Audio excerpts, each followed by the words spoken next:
Warning. The following podcast contains spoilers for the film discussed, as well as strong language. Viewer discretion is advised.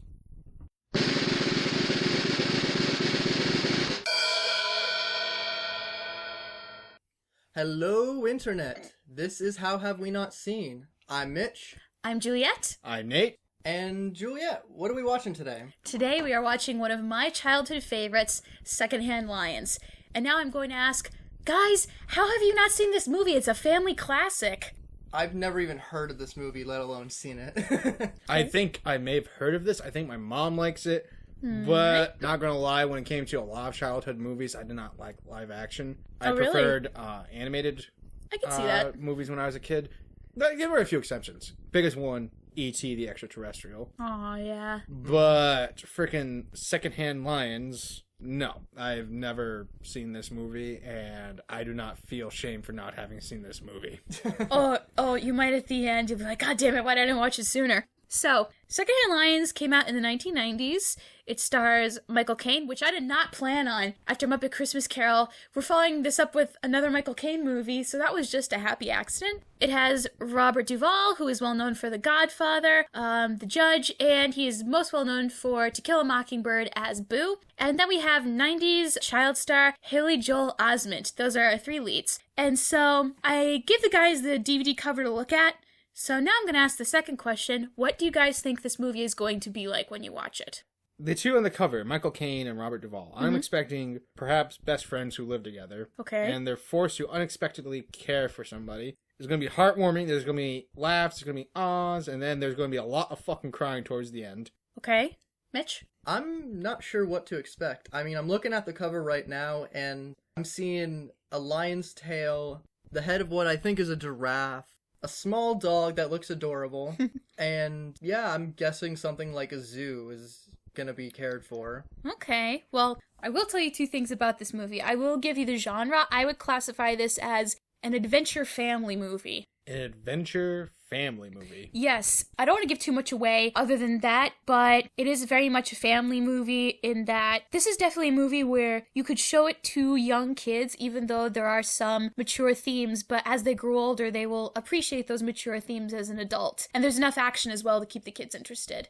Secondly, when I told my mom we were doing this movie, she had a message for both of you that will make sense by the end of this movie. Live like that. Live like that. Yes. Once you see this movie, it will become very clear what she means. Alright. Alright, so we are going to take a brief interlude, and we are going to watch, quote, one of the year's happiest movies on the DVD cover, Secondhand Lions. Wish us luck. See you on the other side. Yep. And we are back. We've just come from watching Secondhand Lions, and now, guys, it is my turn to ask, what did you think of this movie? I liked it. It was good. It was very, like you said, what was it? Adventure family movie. Yeah, it was a very family movie. It was cute. It was, Entertaining? entertaining. It had its charm. I liked it. Nate. I felt it was a very, a proper term I suppose would be a feel-good movie. It's like the comfort food of movies, and it has a high rewatch value, I feel. There are some movies that I consider really good, but they're more like something you only watch once, because it's like more like an event than a movie you can watch over and over again. This falls into the latter category. This is very much something you can watch a few times. Alright, so I want to ask you one question before we get into the characters, because I'm intrigued. When I first watched this movie, because I was very young, I believed and I knew that Hub and Garth were telling the truth the whole time about who they were, where they came from, and how they got the money. Did you guys believe the stories they were saying right away, or did it take a while for you to believe that they were telling the truth? Well, as somebody who has seen movies kind of similar to this idea, like Big Fish, which I think came out the same year, or the year after, actually, which is kind of an interesting coincidence. I felt that they were probably telling the truth, but it was probably heavily distorted by tendency to exaggerate and just, like, the fog of time. Mm-hmm. Like in the scene where Garth says he took down all those men without dropping a single coin, and Walter goes, wait, how'd you do that with all that weight? And you're back, and he's like, all right, Hub helped a little, cut to Hub kicking everyone's ass. Mitch, did you believe their stories right away, or did it take a little time to grow on you? I believed them. I just didn't really have any reason to not believe them. Mm-hmm. throughout the movie, it just showed them being like these very eccentric people doing a bunch of different weird things. So I really didn't have any reason to not believe them. All right, we ready to go down the character list? Sure. All right, let's start with the two uncles, Hub and Garth McCann. Hub played by Robert Duvall and Garth played by Michael Caine. Which one do we want to start with first? Clearly the one that got the most focus in the movie, thematically speaking, Hub. All right, let's start with Hub. Who wants to start? I just want to start off by saying that this movie was almost primarily focused on Hub. It was like 3 main characters, but Hub was seemingly the most central one in terms of at least a good portion of the movie. The focus was mostly on him. Yeah, even though the first character we're introduced to is Walter, it does feel like the main character is Hub. Like, this is Hub's story. Well, technically speaking, the first characters we're shown are the 2 uncles in a plane. Yeah, true. Having the time of their lives. But yeah, I felt it was kind of interesting how in the stories, it's almost just entirely about Hub.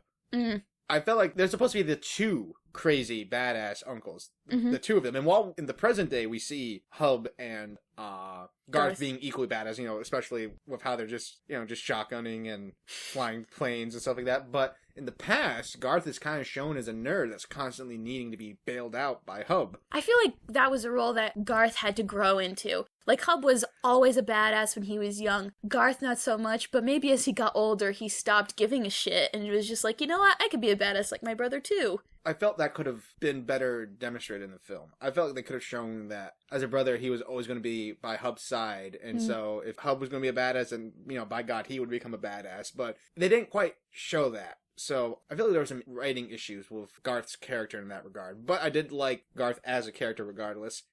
And Hub as a character was pretty interesting. I really liked his speech. Yes, his what every boy needs to know about becoming a man speech. Now, I'm curious, what did you guys think of that? Because it probably impacted you guys a lot more than it did me, because he's, it's specifically for guys. We're suddenly diving into the traditional masculine ideals. No.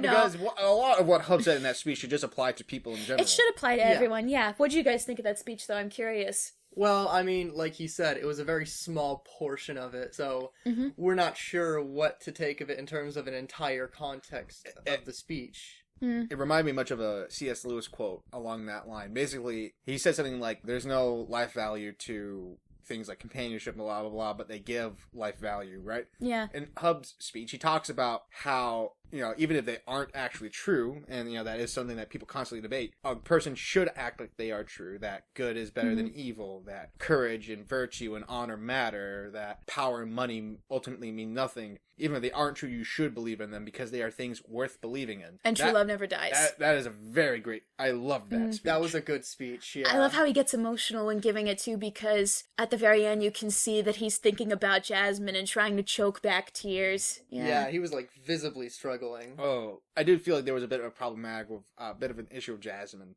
Twofold. One, underuse. She's just a flashback character. And not even an extensive flashback character. She has no lines, very few scenes, and she dies off screen. Meanwhile, the other issue is, and this was an issue with the flashbacks as a whole. With how they portrayed. And it was very much a very Orientalist kind of fetishization, exploitation kind. It felt a Western view of Eastern culture. It felt like those shitty pulp novels you would read in the 1910s. It was kind of stereotypical. Swashbucklers facing off against evil sheiks with eye patches and ugly teeth who cackle. And, and then this white man comes in and he's kicking ass. Yeah. Hub did kick ass, though. The Bedouins had never seen anything like this 20-something-year-old American. But, of course... Yeah, well, there was definitely a lot to be desired in that regard. Of course, the Sheik and his 1,800 and something tortures. It was so painfully stereotypical. The chamber of 1,400 tortures. That it made it a bit harder to enjoy it. Like, compared to the flashbacks in Big Fish's flashbacks don't have that same unfortunate undertone that kind of served as a buffer that keeps me from fully enjoying them and just diving into the flashbacks. I had to hold the flashbacks at arm's length, so to say. Okay. Because of that element. One thing I want to bring it back to Hub really quick, because when you're young watching this movie, it's very different watching it when you're older. Like, I notice this more and more when I go back and rewatch this. They have a lot of, not darker messages with Hub, but a lot more subdued and more firm messages, like when he talks about aging and fears about aging. And when he gets the airplane at the end of the movie, and Walter goes, "Do you think this is just a new hobby? Or that he's gonna do ... something stupid. And then Garth goes, did you ask him about Jasmine yet? No? Yeah, well, you might want to ask him now. And at that moment where you're like, Hub might be committing suicide because he can't stand getting old. Yeah. It's just like a holy shit moment. Yeah, that was a bit of a holy shit moment. Yeah. It's interesting to touch upon that kind of thing because you don't really see too many movies talk about that kind of thing. People fearing the infirmity of age. Yeah. It's a real hard thing, especially for people who are old because, they're the ones experiencing it and it's not easy. And Garth also mentions that Hub has grown older, but his spirit has not.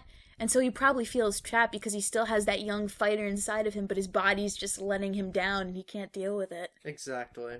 All right, do you want to talk about Garth McCann, played by our favorite Michael Caine? Again, this was not planned.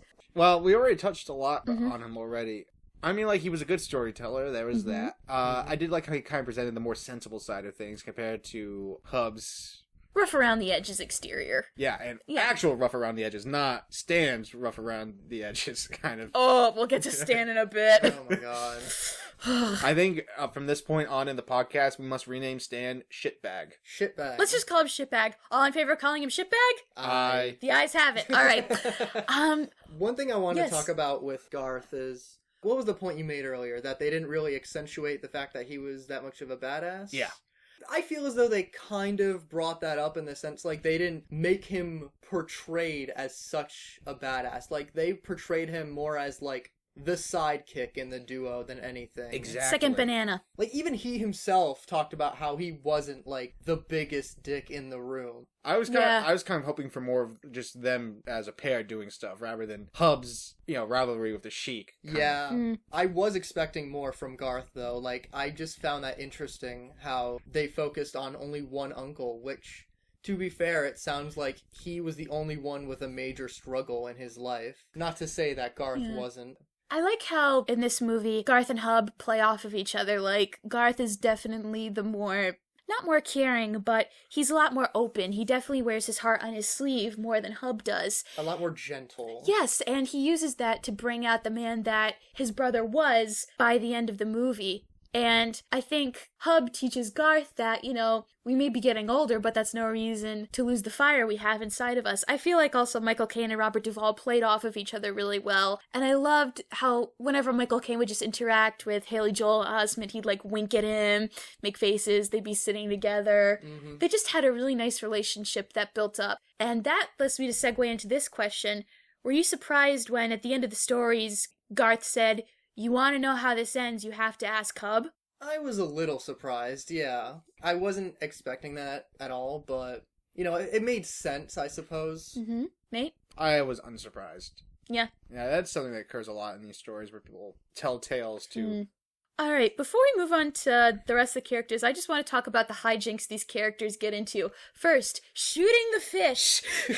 Instead of fishing, these guys shoot the fish with their shotguns. That just seems so ineffective. That was one of the best character introductions I have ever seen. Literally, I think one of the first, shots of them, apart from the actual airplane shot, is them just shooting fish in, knee-deep water. There he is, let's get him!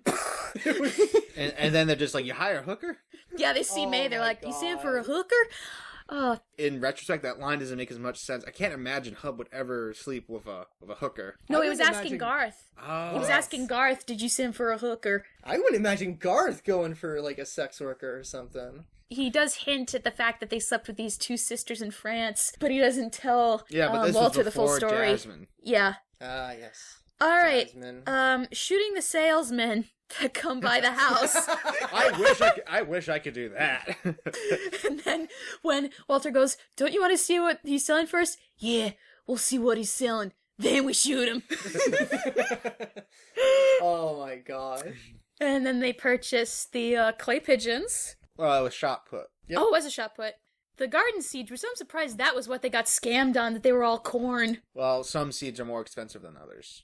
I guess if it depends on what produce is in demand. But is corn the cheapest? I mean, they're in Texas, so I guess it also depends. On availability. Yeah. Must be a bit harder to get bok choy. Bok choy. Yeah, Oh my Chinese god. cabbage. Although it's kind of funny hearing called bok choy because, like, in Chinese class, they tell us it's pronounced bite cai. Really? Well, different. I think bok choy came from a different language. Maybe it's the Americanized version? Or could it be Cantonese? Or it Oh. could be, like, another language. Because, like, a lot of words get corrupted over time as they travel from place to place. That is true. Alright, the scene where they fight the greasers at the barbecue joint. I loved that scene, in all honesty. Yeah, after seeing Hub beat those guys up, I would have no doubts that they actually got into crazy. Exactly. Oh, yeah. And I remember you two reacting during the movie when they're fighting and Hub says, "No, don't hold your knife like this, hold it like this, make it smooth." It reminded me a lot of Uncle Iroh from Avatar: The Last Air. Oh. Mug someone properly. You made a good point, though. During that scene, you went, "Where's the owner of this restaurant?" Yeah, like, they were in a completely empty building. There was nobody else in it apart from them three. And then these, like, greasers just walk in out of nowhere. Maybe Hub owned it. Hub kicked the shit out of the guy. Oh, he probably would have bought it. I just really liked the fact that he beat these kids up and he commented on how, oh, they're just like punks and whatnot. And he gave them like this talk at the beginning. The speech you need to know in order to become a man. No, Yeah. like at the very beginning when like, what's his name? Oh, yeah, he's- Frankie the dumbass, I'm gonna call him. Frankie the dumbass threatens him, Hub, I should say. And at the end, like, he doesn't just leave him there beat up. He brings them back. He takes care of them, which He gives them steaks for their bruises. They actually kind of become like pals almost. Yeah. Like, That often happens when two men beat the ever-loving crap out of each other. Or in this case, one guy gets the ever-loving crap beaten out of him. don't forget the other three. Yeah. But I just really appreciated that because I've never seen that before. Yeah. That's hilarious. I think it was because he knew they weren't bad people, they'd just been filled with wrong ideas, and he wanted to take care of them and show them how the world really was. Exactly. Yeah. Way more understanding. If someone tried to grab my food from the table, I would... Hey, old man, how's that barbecue? You fucking don't. Nate suddenly has the strength of 20 men. Yep. Don't And- you touch my fries. Alright, let's talk about the last two things. The last one thing, excuse me. Purchasing the yacht. The yacht. With the How did sheik's he- money. How do they even get the yacht in there? Well, Walter said there was this one traveling salesman. He probably just gave him a contract, said, okay, we'll fly this in about 30 days. And then it happened. They have, I don't know, how much money do they have? It was... A shit 10,000. ton. Someone must have calculated how much money they had. Oh, Google that. I'm gonna see. Google that. You guys discuss it. Or Yeah. discuss something else. I wouldn't be surprised if they bought the yacht, got the contract from a traveling salesman, Yeah. went to the place, and got it somehow, like, airdropped or tanked in or some weird thing like that. And I think it was specified that specifically for the yacht, they used the sheik's gold. So it's still implied that all the money that they have is still there. Oh my Yeah. gosh. Oh, also, can we talk about the sweet will they left for Walter? It's probably the simplest will ever. Yeah, I never read an actual will, but that was That was cute. efficient, yeah. It was efficient, cute, and not very, it was very to the point. The kid gets it all. Just bury us in the damn garden next to the stupid lion. That was cute. Yeah. Any update on the will, or still looking? No idea how much money they had, but probably hundreds of millions of dollars. They literally might have had billions. Yeah, I'm Yeah, not surprised, that wouldn't frankly. surprise me. In 1950, the amount of money we saw in that basement alone would have been like $1 million plus. Plus, it was like, they said that Hub's job was, when he was in Africa, helping the new government in the slave trade. Yeah. He probably made a lot of money doing No, that. no, he didn't yeah. help with the slave trade. He was hired No, to help. end it. That's what I said. Yeah, Oh. just Yep. end it completely. Helping the slave trade, yeah. And then he was like in 2 world wars. Yeah. That had fought to with have gotten Legion. him something. Not necessarily. Like, soldiers don't really get paid that well. What about Garth? Garth also said that he did safari tours with Hollywood people and the press. That's higher. Oh, Yeah, yeah. I'm that thinking probably about more. the sheik's money. I mean, like, gold always is valuable. Oh, yeah. Especially back then. The value of the dollar might change with inflation to the point that it might be worth far less than when you initially got it, but not so much as the case for gold. Yeah. Gold standard, Hey. quite useful. Didn't they still have the ability to pay people with gold back in the United States before then or something? I have no idea about that. I swear it ended But around the... you could just sell the gold to, shops. I mean, yeah, Yeah. true. Or under the table bargaining, give the guy gold And, he gives you the, without having to convert to currency first. Mm-hmm. One thing I appreciate is the fact that, Hub, as he's watching Walter leave, he's just talking to Garth like, okay, so we should get a lawyer or something. We need to get that kid out of there. Like, he was trying to get him back. Yeah. And Garth's like, dude, he's gone. Sorry, man. Even then, Hub is like, maybe we can buy the kid. How much do you think the mom wanted to sell him for? And he's like, Hub, he's gone. Although, Hub did have a point. The mom was looking for the money. Yeah. Yeah, that's she all was. She really was. Oh, we'll get to her in a bit. But first, let's focus on the son, Walter. Walter. My sweet summer child. A bit vanilla. I mean... He was kind of bland. He was meant to be more of a way for us to experience the uncles. I feel like, though, he did come through a lot of growth in the movie. Like, he says to Hub, my mother is lying all the time. I don't know what to believe in. And then Hub says, you have to believe in the things that are good in the world. So I feel like he does go through a character arc, too. Yeah, but ultimately he is far less interesting than Hub and Garth. It's only towards the end that he really starts to shine. I appreciate the fact that it showed, like, the effect on this kid of having a really shitty parent. Especially, like, with how much she, like, deserted him and just lied to him. He's just automatically suspicious of everything. Yeah, exactly. And he's, like, to the people he does trust, he's just purely trusting. Yeah.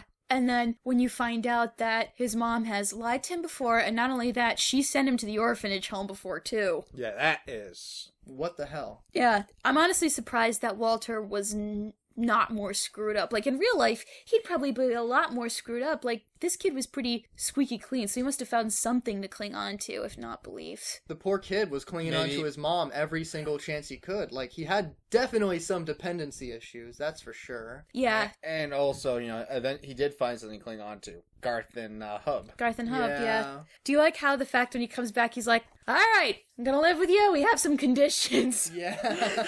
That was cute. Yeah. So weird seeing Haley Joel Osment before his, Before he got all chunky. I was about to say before his head got too big for his face. See, I'm not sure what you meant by that. Like, he's gained a lot of weight. I was going to say, it's just that nowadays the ratio of the size of his face compared to the size of his head in general is kind of skewed. I looked up a picture of him in the movie. I didn't really get that.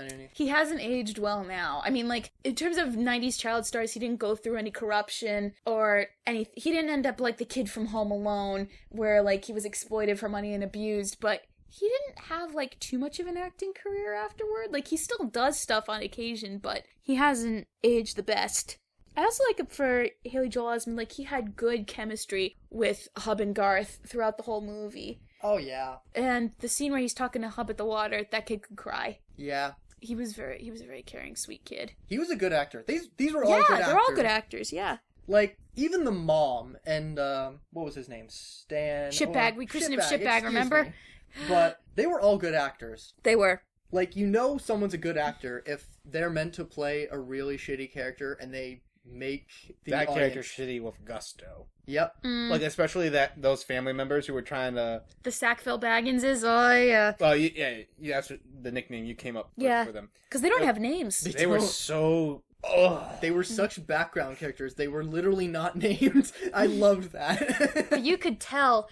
that they were waiting for them to die. Like, the husband's like, hey, you looked at the new will yet? And even when they think that Hub has died in the hospital, they don't even pretend to show that they're distraught. They're just excited that they're gonna get all this money. And I think the reason why we find them so shitty and dislike them so much is that we know people like that. Yeah.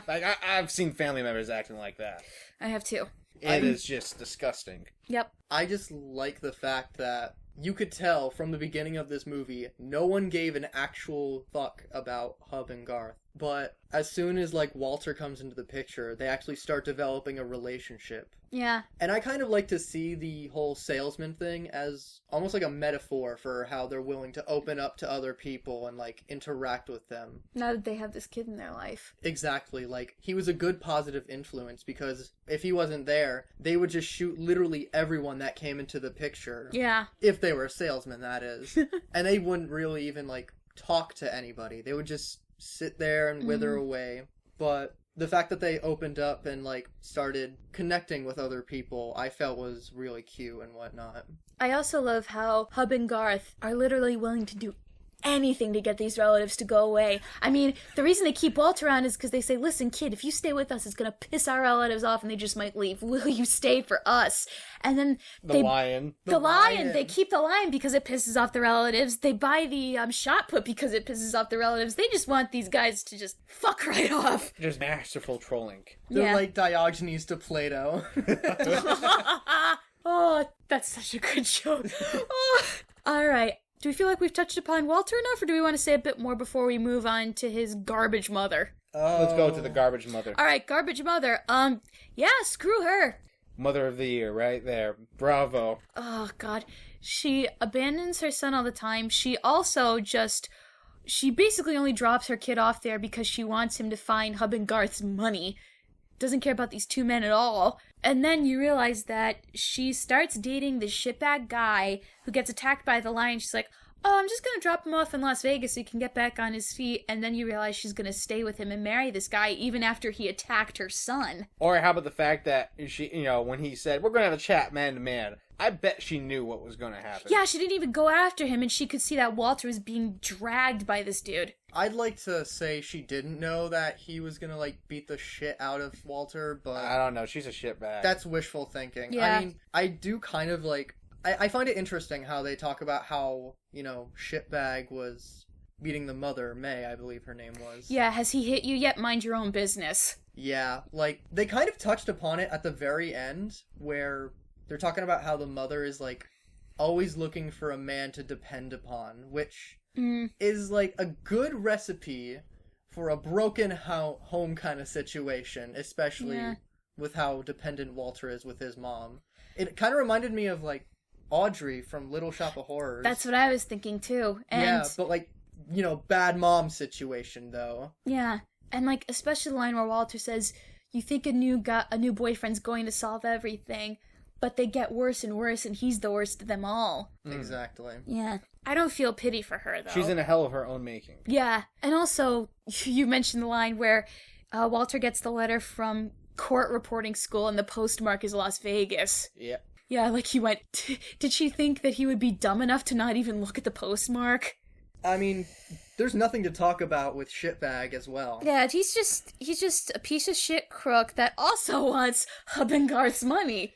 I don't even, It was so obvious how predatory the two of them were in trying to get the money. How she was going to throw her own kid under the bus. And, I'm so glad that Jasmine the lioness got a bite out of him. Yeah, and Hub, you're lucky the lion got you before we did. Yeah. I remember the second that shitbag pulled out his, detective badge, I literally said out loud, that's fake. That can't be real. Yep.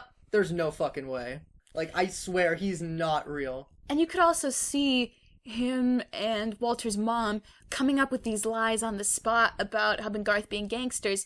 And then when he threw in Jasmine, you could see the gears whirring, trying to figure out how they were going to lie about her, too. Oh, yeah. The mom was literally just, waiting for shitbag to finish his bullshit as well. Yeah, he's like, honey, Jasmine was the getaway driver, wasn't she? Oh, yeah. And she's just sitting there looking like a deer in the headlights, what are you talking about? Yeah, but at least shitbag did not get off easy.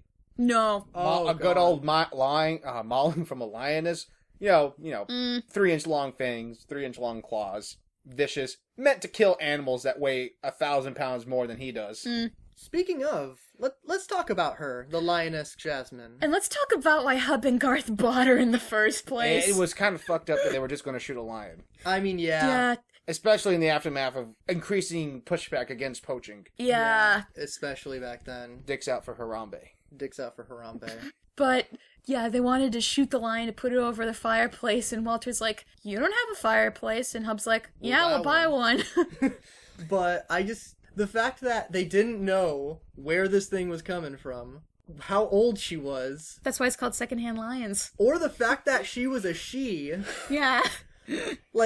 I appreciate the fact that they weren't just gonna shoot the lion as soon as they opened the crate. They were gonna give it the chance to roam around. But it's still screwed up. It's still fucked up, but they weren't gonna be, immediately, it's in the crate, boom, boom, boom. Yeah. They were just going for sport. That's literally all they were going for, which is almost kind of just as fucked up, if anything. And then they open up the crate, and Garth goes, it's defective. It was so It doesn't come sad. out.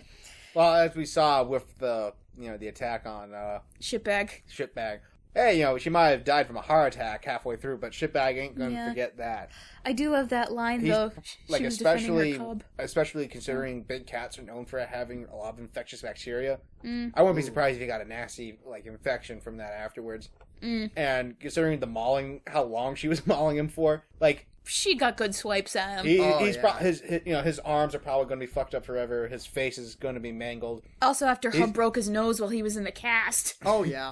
Oh yeah, he's going to be waking up and seeing and feeling what Jasmine did for the rest of his life. Yeah. And that's just, it's honestly good that she didn't get to kill him, because now he's got to live with that. Schadenfreude, baby. Damn. Also with he hit a kid. I have no pity for this man. No, yeah, me that's neither. fair.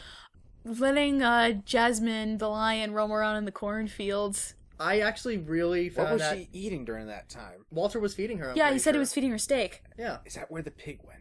Probably, because we don't see the pig at the end of the movie. Steak is cow. Probably pork then. Pork chop. Yeah. But I just really appreciate how the cornfield was reused. Because, that happens a lot in movies, but I did not see that coming. Yeah. I didn't see the fact that Jasmine the lioness was going to use a cornfield as her, pseudo-jungle. That was cute. And then they bury her there at the end, give her a little plot of earth. But what was that? What was that one quote they said when Jasmine? Oh, when she died? Yeah. She died protecting her cub. She went out with her boots on. That was so It was cute. a good tribute. As a word, don't try to keep exotic animals as pets. Oh yeah, we're not condoning what they did. It's bad for the environment, it's bad for them, and it's bad for you. Yep. Yeah. Oh, can we also talk about how when they thought that the lion was attacking Walter, the entire family, Hub and Garth, the Sackville Bagginses, the Greasers, and the 3 little kids all came out of the house with their own guns. The 2 of the little kids was holding one gun together with how small they were. Yeah.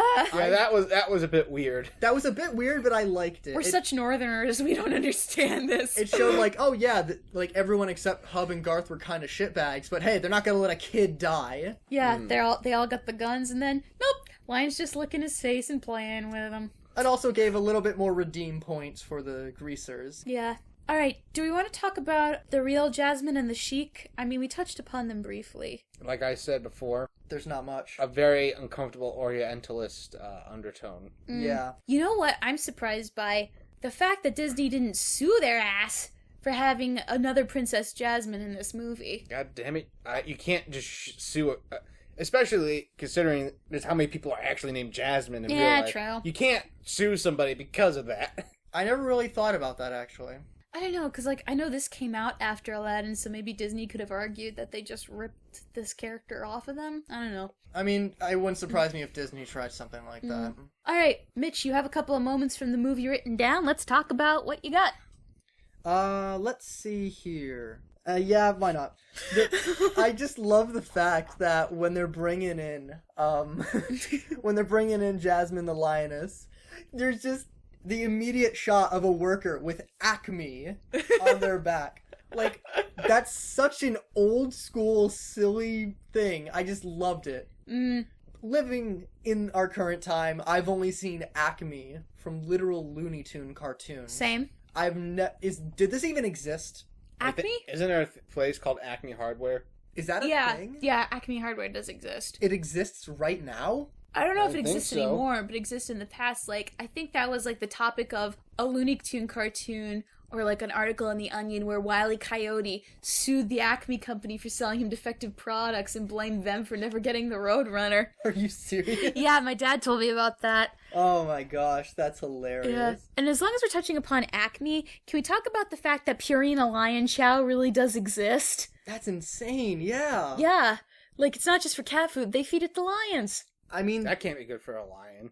it really depends. Unless it's freaking raw zebra hindquarters, I can't imagine it's good. They always got to put some sort of cheap filler in that crap. Purina isn't exactly known for their quality either. I'm pretty sure they've had massive defects or something. I really hope that they just, discontinue that as a way to say, guys, you shouldn't buy these animals. I have a feeling that was probably made because maybe some of their biggest buyers were circuses who had lions of their own. Yeah, and circuses really are a whole new level of problematic with its treatment of animals. Which we're not going to get into because it's already been... Woof. I'd say literally the only possible supplier that makes sense would be zoos, but even then they'd be giving them, like, actual meat and whatnot. And, yeah, like, they know their diets. I remember one time there was a heat wave at a zoo, and to keep the lions cool, they gave them huge blocks of frozen blood. Oh my god, what? They must have loved that. Yeah, the lions were looking at, like, popsicles. You ever see cats with, like, giant ice, like, blocks or something? I've seen my cats play with ice cubes. Oh my god, but, like, I believe that. Giant ones, it's so cute. They're just looking at it and they're playing with it. Yeah. Especially when it's, like, spherical. Mm. Alright, what else do you want to touch upon, Mitch? One thing I really liked is the fact that you mentioned it during the movie, Juliet. Mm-hmm. When Walter is leaving during one of the last scenes as a kid, he's looking behind him, and the sign to the beginning... Well, first of all, I should preface this with the fact that there are signs that lead to Hub and Garth's place, and they all say, like, danger, explosive, radiation, etc. One of them just says, turn back now, and as Walter is leaving, he just sees that as he's leaving with his mom, just turn back now. Yeah. And that's just, like, such a great little thing, because, like, yeah, kid, you need to get back to your actual loving uncles, because, like, this mom is not going to do anything for you. Yeah, they're the only people who legitimately care about him, and vice versa. Exactly. Yeah. I found that a great use of it, and you had made, like, a comment on that as well. Like, you saw that, and what'd you say? You never realized that before? I never realized the gravitas of that until you reacted to it. Yeah. And then I was like, oh, holy shit. And it's even more sweeter when he comes back and Garth looks at him and goes, welcome home. Oh, yeah. It's just like, oh. They were all so cute. Yeah. Alright, what's next? One thing that I find interesting is the title of the movie. Secondhand Lions. Yeah. Like, I'm looking at the DVD again. Yep. And you see a giraffe. You see a lion's tail. You see the two uncles, Walter, and one of their doggers. The giraffe was literally there for only a few seconds. Exactly. Yeah, but what a memorable entrance. During the beginning of this movie, I had made a comment, like, to myself, like, oh, you know, maybe this movie is about, like, a zoo being inherited or something. And I was so wrong, because that giraffe, like Nate said, was in there for literally about 30 seconds at most. Mm-hmm. The lion came in approximately halfway through the movie. There wasn't too much emphasis, and just the fact that Secondhand Lions doesn't make too much sense when you think about it. Like, well, the two uncles are secondhand lions. What the heck are secondhand lions? Well, in this case, secondhand implies a sense of weared downness, age. You didn't buy it much brand like the new. much like the two uncles. The two uncles are badasses, just like lions, but they're getting older. And Jasmine was bought secondhand as well. Like, she wasn't... She was probably first bought by a zoo or a circus. Yeah, and then they sold it to Hub and Garth. I got the literal sense, but I never thought about that metaphorical sense. That's a good intake, actually. Yeah, good job, Nate. I think. That English degree is finally starting to pay off. One of the only other things I have to say is... The end credits were good. The end credits were good, yeah. I personally liked it. Nate, you had some comment about that? I did feel that, although I didn't like them, I do feel they kind of clashed with the rest of the movie in terms of tone. I'm like, so much emphasis on just the cartoons that the kid was drawing, but which we only saw at the very beginning, at the very end of the movie. Did you like how Walter used his story with his uncles to become a cartoonist? Yeah, I felt like that makes a lot of sense. He was heavily inspired by their stories. Mm-hmm. I thought that was cute, but yeah, I wouldn't say it clashes with the entire tone of the movie, but definitely with the tone of the last scene in the movie. Because, like, it literally just showed him being with his uncles as a kid. The whole, the sad movie music thing. Yeah, they did live. Yeah, especially when he meets the Sheik's grandson and you realize the Sheik told these stories to his grandson as well, too. I feel like it was a bit misplaced at the ending. It felt almost like a, hey, just one last reminder that, hey, they actually did go on these adventures. I felt like they should have gotten rid of that scene, and it would have made the whole bit with, they sure did live, and he's like, yeah, they did, a lot more impactful, in my opinion. Well, I actually have an interesting anecdote about that scene, and I got this from a friend of mine who is also named Mitch, coincidentally. This was one of his favorite childhood movies growing up, and he said, apparently, that wasn't the original ending. What they wanted to have happen was, you find out that Hub and Garth die, Walter still reads the will, But this time it ends with him at Hub and Garth's funeral, and the Sheik shows up to pay respects to his enemies one last time. I don't think that would have worked as well as the ending that they came up with. What do you guys think? I do agree that it would have suddenly shifted emphasis away from Walter to the rivalry with the Sheik, which felt more like a backdrop than anything else. I think the ending... Which is still why I didn't like the inclusion of the Sheik's grandson. I think the whole point about having the Sheik's grandson in was to show that, hey, they actually did do these things, like, you know, just to make sure people knew they didn't steal this money. They actually did all these badass things, and they were actually, like, these awesome people. But did it matter if they were badasses in the past? What matters is that they raised him well. Yeah, exactly. I just love that scene because, you know, you had the rivalry between the McCann brothers and the Sheik, and they respected each other as enemies. They respected each other, but they never would have said it out loud, obviously. But with the Sheik's grandson and with Walter, I like to think that the two of them became friends and talked about what it was like to live with the other person and what it was like to hear the stories from two completely different perspectives. That's what I'd hoped too. Yeah. That'd be definitely cute. Yeah. Like, just imagining them talking, at least, even if it's just for a scene, being like, oh, so what was your life like? And then what's my life like? Etc. Yeah. That'd be cute. Oh, he's not on screen too much, but do we want to talk about the guy who played Older Walter? Older Walter. Not much to say. He did a good job. He was fine. He was serviceable. Yeah.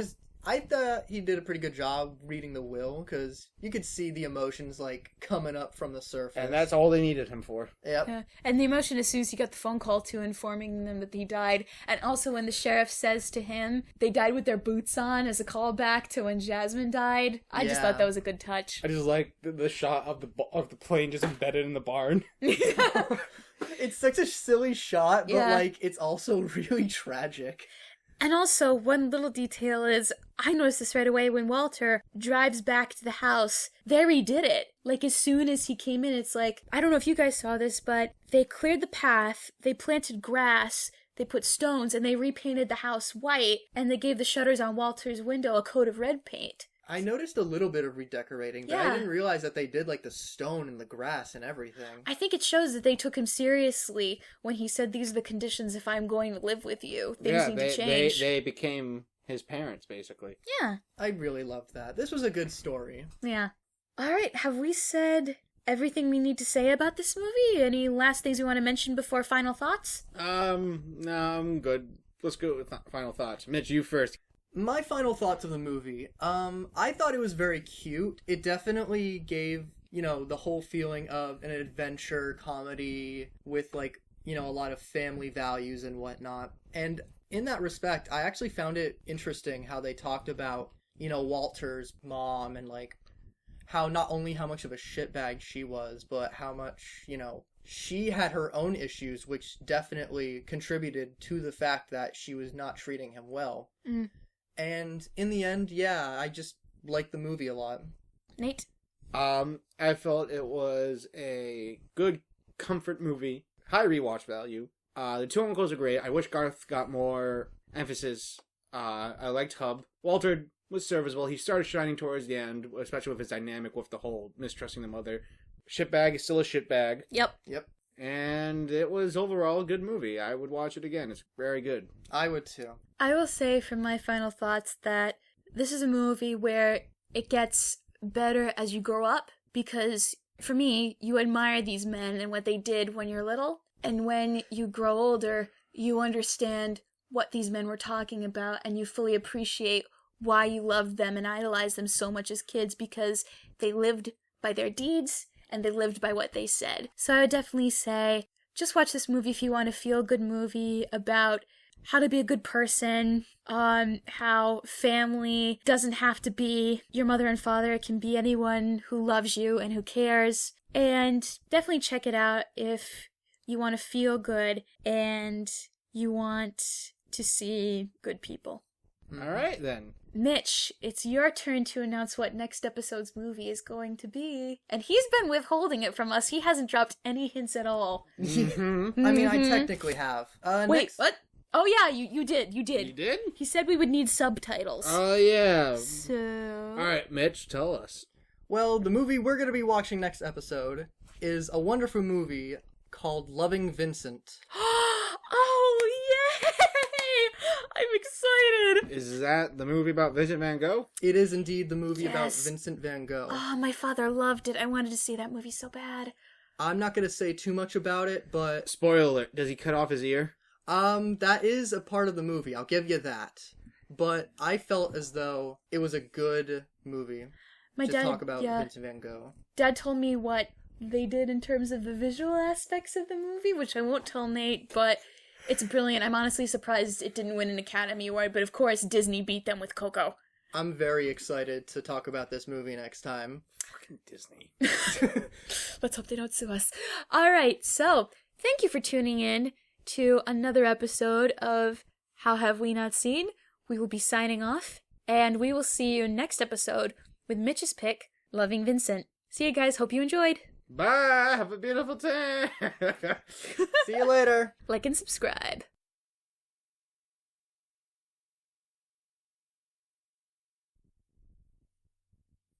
Hello, Internet. This is How Have We Not Seen, and I'm Mitchell. I'm Juliet. I'm Nate. Can we redo that? I'm sorry. It's That was awful. you're clicking the wrong button. Hello, Internet. This is How Have We Not Seen? I forgot already. I fucked up. Hello, Internet. I forgot the rest. How the hell?